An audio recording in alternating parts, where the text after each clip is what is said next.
एक mining company के साथ डिस्प्यूट के चलते 2020 में ICSID की तरफ से पाकिस्तान पर $6 बिलियन का फाइन इम्पोज किया गया। मतलब इस डिस्प्यूट के नतीजे में पाकिस्तान को अपने ही GDP का 1.6% सिर्फ फाइन के तौर पे पे करना था। रेको डिक गोल्ड माइन आखिर कहाँ है और ये डिस्प्यूट क्या है और किसके साथ है, और पाकिस्तान ने इन रिजर्व्स को किस तरह मिसमैनेज किया, और अब पाकिस्तान को इससे क्या फायदा हासिल होगा या फिर होगा भी कि नहीं। चलिए हम इसी मिसमैनेज केस स्टडी को एक्सप्लोर करते हैं इसी वीडियो में। बलूचिस्तान के चाबी डिस्ट्रिक्ट में मौजूद एक छोटे से एरिया का नाम है रेको डिक।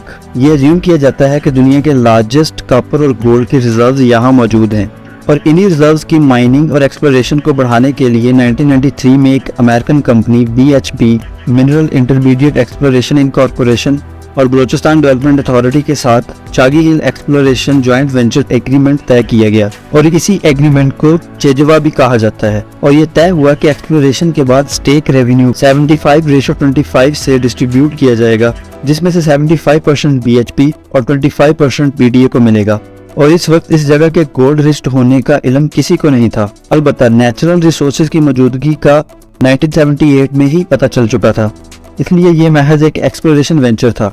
ईयर 2000 में अपने फाइनेंशियल क्राइसिस के चलते BHP ने इस एग्रीमेंट से विड्रॉ कर लिया और एक छोटी कंपनी मिनकॉर रिसोर्सेज को अपने राइट सेल कर दिए। तब ही 1993 में सेजवा एग्रीमेंट को माइनिंग के लिए फॉर्मली साइन कर दिया गया। तब ये भी तय हुआ कि डिस्प्यूट की सूरत में वर्ल्ड बैंक का इदारा international centre for settlement of investment dispute इसमें आर्बिट्रेटर के तौर पर रोल प्ले करेगा। 2006 में टाइथन कॉपर कंपनी TCC ने मिनकॉर रिसोर्सेज को खरीद लिया। TCC एक ऑस्ट्रेलियन कंपनी है जो कि कनाडा की पैरक गोल्ड कंपनी और चिली की PLC एंटाफागास्टा कंपनी का 50-50% का जॉइंट वेंचर है।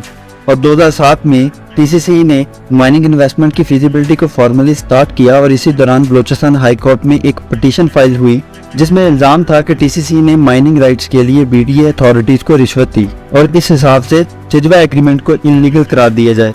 लेकिन बलूचिस्तान हाई कोर्ट ने इस अपील को डिसमिस कर दिया। 2009 में मीडिया की तरफ से ये केस हाईलाइट हुआ और रेको डिक में मौजूद टोटल मेटल रिजर्व्स की अमाउंट $260 बिलियन बताई गई, जिसका इस वक्त भी साइंटिफिक प्रूफ मौजूद नहीं है। लेकिन इसी प्रेशर में बलूचिस्तान गवर्नमेंट ने 1993 चेजवा को तोड़ दिया और इन्हीं रिजर्व्स को खुद माइन करने के लिए डॉक्टर सामर मुबारक मंद की लीडरशिप में एक कंपनी बना दी गई। लेकिन पाकिस्तान के पास इस वक्त भी मेटल माइनिंग और रिफाइनिंग की टेक्नोलॉजी मौजूद नहीं है, जबकि TCC के प्लान के मुताबिक मेटल को रेको डिक से निकालकर कनाडा, ऑस्ट्रेलिया और चिली में रिफाइन किया जाएगा और दुनिया में बेचा जाएगा। और कंपनी के 10 साल एस्टिमेटेड प्रॉफिट $104 बिलियन थे। TCC की जानब से इस प्रोजेक्ट की डेवलपमेंट की फिजिबिलिटी तैयार करने में करोड़ों डॉलर्स लगाने के बाद जब बलूचिस्तान गवर्नमेंट से माइनिंग की इजाजत ली गई तो बलूचिस्तान गवर्नमेंट ने इनकार कर दिया।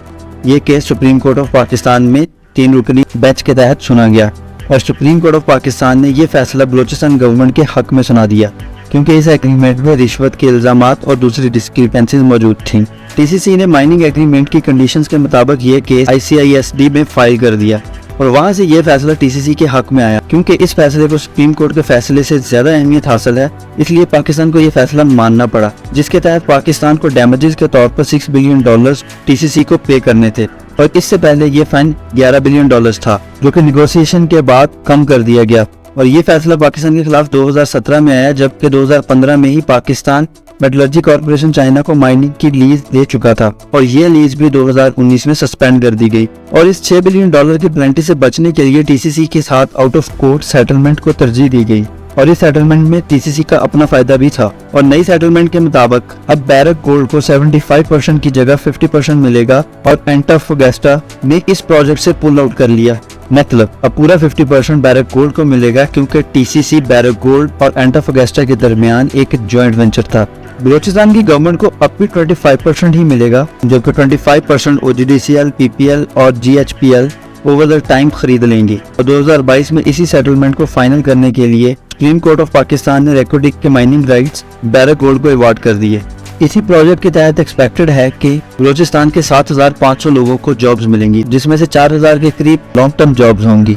और ये डील बलूचिस्तान के लोगों और पाकिस्तान के लिए लॉन्ग टर्म में इकोनॉमिकली एक बेटर डील हो सकती है। ये दिन $6 बिलियन देने से तो बेहतर है, लेकिन इतना वक्त ज़ाया करने के बाद आखिरकार मिला अब भी 25% और बाकी का 25% हमें खरीदना है। बलूचिस्तान के पॉलिटिशियंस ने इस मामले को लेकर काफी सियासत की, क्योंकि उनका मानना था कि इन रिजर्व्स पर ज्यादा हक बलूचिस्तान के लोगों का है, जो कि जायज बात भी है। मगर 1993 में शुरू होने वाले इस मुआहदे के बाद डील्स को खत्म करना, सियासत चमकाने और इंटरनेशनल कोर्ट्स में केस को हारने में पाकिस्तान के 30 साल जाया हो गए। और अब भी पाकिस्तान ने अपने ही रिसोर्सेज का 25% खरीदने के लिए over the time billions of dollars पे करने हैं। और इस सब का वैल्यू एडेड एडवांटेज पाकिस्तान को कब मिलेगा, और इस सब में आखिर कसूर किसका है? आपके नॉलेज को अगर हमारी वीडियो से वैल्यू मिली हो तो इसे दूसरों को शेयर करें। हम मिलेंगे इसी तरह की एक और वीडियो के साथ।